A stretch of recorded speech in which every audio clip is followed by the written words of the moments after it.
aqui é a Juliana do canal Artemisia. Estamos vendo a série de Tarô e Arte. Hoje vamos ver a carta número 5, o Papa. O Papa é visto como representante da lei moral, não escrita, que domina a consciência.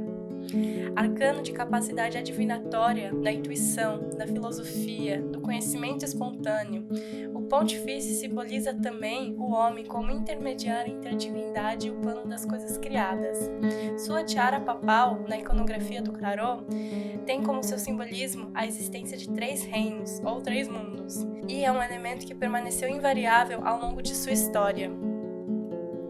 3 papas pintados à mão chegam até nós no século XV italiano. Primeiro, o Papa do Convés Visconti Sforza, de 1454. Ele está olhando diretamente para nós e está nos abençoando. Na mão esquerda, uma equipe pastoral em cima de uma cruz de Malta. Agora, o Papa do Convés Este, encomendado em 1473 por Ercole I. Esses 2 papas são mostrados em perfil. Eles têm chaves no céu da mão esquerda. E eles têm uma tiara elaborada, como era do costume no Renascimento. O Papa do Convés do Carlos VI usa uma das mais antigas formas conhecidas de chapéus papais. O Papa do Convés Visconti encontra imagens do Papa da Idade Média e do Renascimento. Vemos agora o Papa Nicolas V, que foi Papa de 1447 a 1455. Ele foi um Papa muito influente.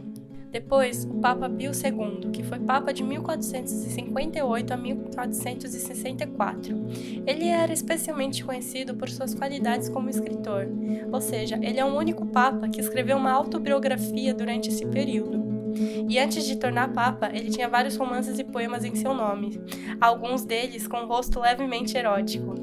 Um exemplo mais conhecido é o Conto de 2 Amantes, que ele escreveu em 1444, anos antes de se tornar Papa.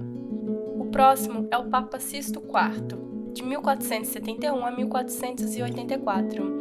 Ele estava mais interessado na política italiana e na expansão dos territórios dos estados papais do que em questões de interesse universal, segundo a história. Agora, ainda em 1557, esse é o tarô de Kathleen Geoffroy.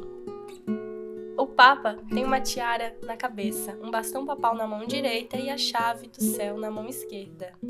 Depois, o tarô de Paris, em meados do século XVII, de Jacques Vievel. Esse Papa tem um bastão de bispo na mão esquerda e uma mitra na cabeça. Com a mão direita, ele realiza um gesto de benção papal. As 3 cartas a seguir são da família do tarô de Marselha. O primeiro criado por volta de 1559 por Jean Noblet em Paris. O segundo em 1651 por Claude Bourdet em Fribourg, na Suécia. E o último na segunda metade do século XVII por Rossini, em Torino, na Itália. Exceto alguns detalhes específicos para a produção regional dos cartões, todos eles retratam o Papa tradicional que está abençoando 2 jovens clérigos. A carta Claude Bourdet é especial porque vem da Suíça, que era em grande maioria protestante e não representava mais o Papa. O período da Reforma terminou o domínio da religião católica romana em grandes partes da Europa.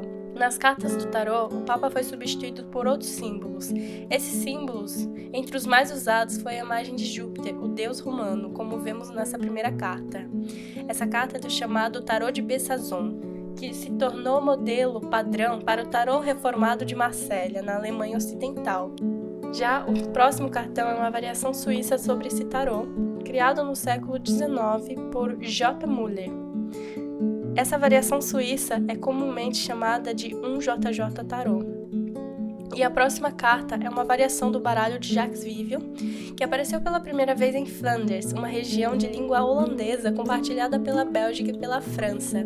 No cartão, vemos o deus romano do vinho Baco.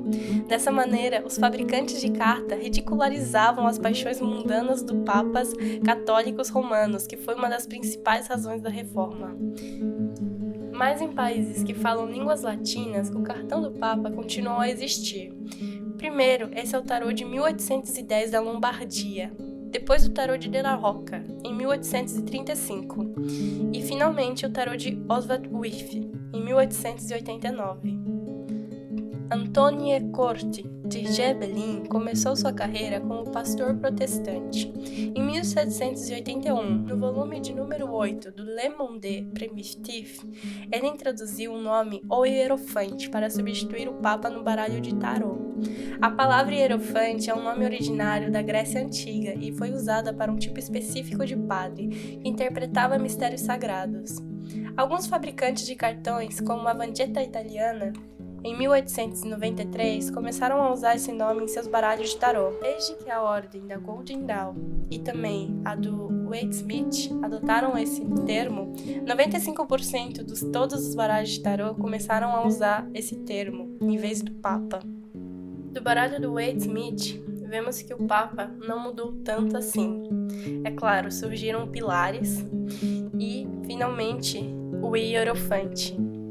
Mas continua tendo os dois homens que, como se estivessem se curvando ao Papa e ele abençoando. No tarô de Ki, ou tarô egípcio, em vez de hierofante, o que está escrito é hierarca. Hierarca é o título de alto dignatário da igreja grega, autoridade superior.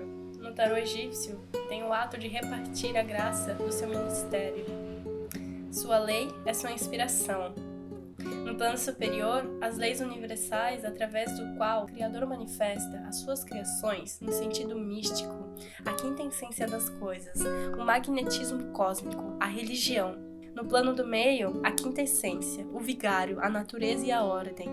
O Papa segura seu cetro de autoridade divina. A cabeça de Anubis, chacal, deus dos mortos, avisava a morte iminente. Propende a dar direção e controle às forças naturais. No plano inferior, representa a lei e a liberdade, o ensinamento e o conhecimento, o domínio das paixões e a identificação com nós mesmos e com os outros, estruturando a individualidade. O arcano é o 1 mais 4, o início mais a realização.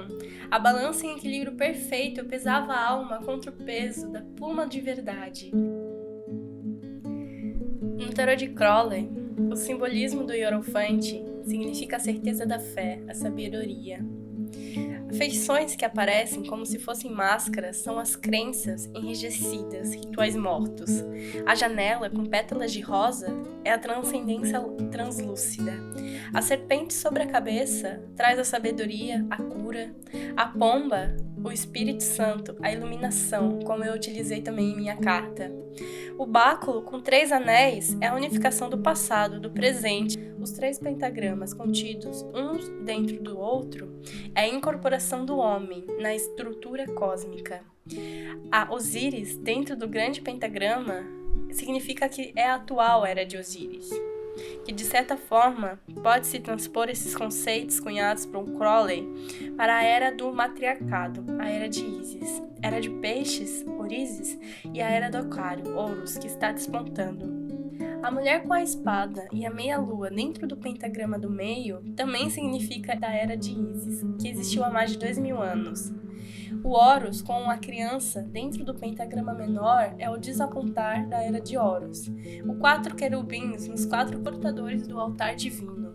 O elefante e o touro, a perseverança, a sensatez.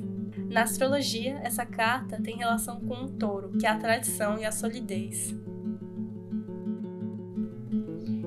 E na minha carta, que é a minha visão sobre o que é o Papa, realmente é a representação de tudo aquilo que deve ser sólido e que também tem a sua consciência divina.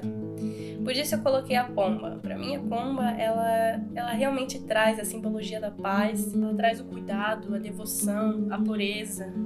Está realizada também enquanto animal mensageiro. Por isso simboliza uma mensagem entre o céu e a terra. Fiz uma espécie de escada, como se estivesse indo para o céu, mas ao mesmo tempo voltando para a terra, por isso o touro ali em cima. O fundo, que é esse céu, como se estivesse no entardecer, o fim da tarde, o começo da noite, a hora de rezo, a hora de conexão, a hora de seriedade, de descanso e trabalho, onde você realmente estrutura tudo isso para que amanhã você acorde renovado.